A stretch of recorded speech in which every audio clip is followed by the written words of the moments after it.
The biggest change is the storm has just been upgraded by the National Hurricane Center to a Category 3 hurricane. Maximum sustained winds now are at near 115 miles per hour. The storm presently is about 450 miles to the east of the Bahamas, and that turn toward the west-northwest is just starting to occur right now. So that's the long-expected turn we've been anticipating as it gradually approaches the Florida coast from the east. As far as the forecast track is concerned, that has gone unchanged for the most part today.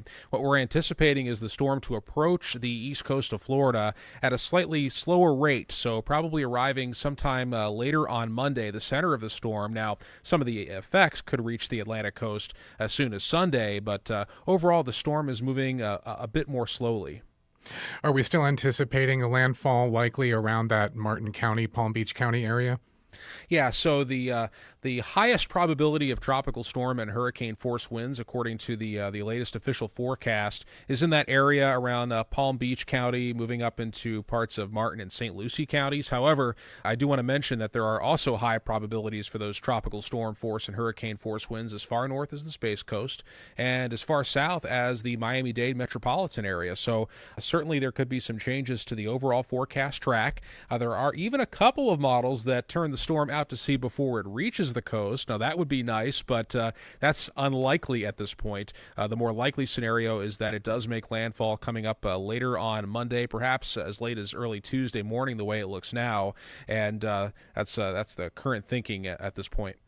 I think that that northern aspect of the hurricane's track turning might be of particular interest to folks here in southwest Florida, as that seems like that could help perhaps maybe minimize impacts for us here along the southwest Florida coast. Yeah, as far as the impacts to southwest Florida, that is a very important point. How soon the storm turns toward the north plays a huge role in the impacts that you would have there. So if the storm takes longer to turn north, you all around the Fort Myers, Naples area would see quite a bit in the way of rainfall and perhaps even tropical storm force winds. If, however, the storm turns to the north sooner, that would be better news for all of you. You might still have some rain showers perhaps and some gusty winds, but not quite as significant potentially if the storm were to go ahead and maybe hug the Atlantic coast or perhaps even stay just offshore. Again, unlikely scenario at this point.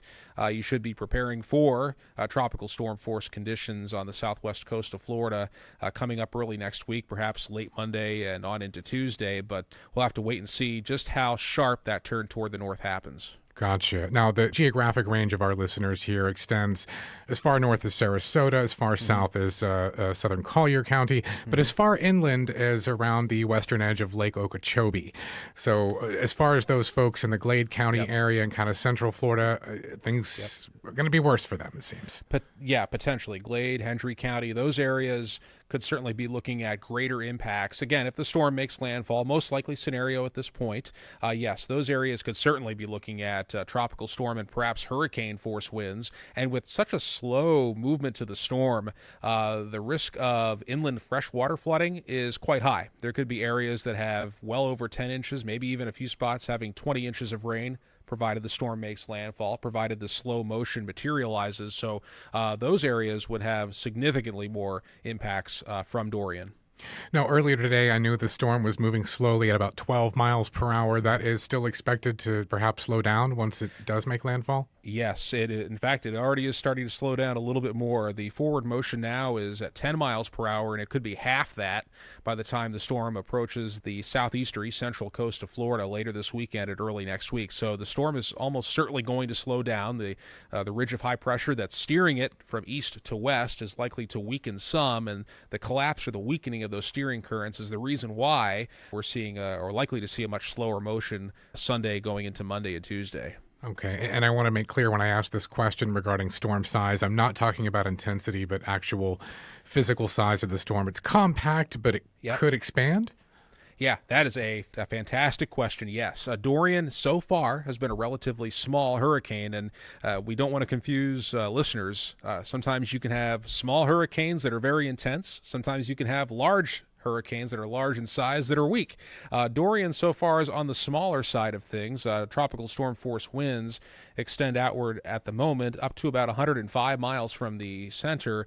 Yesterday they extended out about 90 miles, so it has already gotten a little bit larger. We expect that the tropical storm force and even the hurricane force winds will grow a little bit more. Probably not be quite the size maybe Hurricane Irma was a couple of years ago, but overall the storm likely to stay a little bit on the small side compared to average.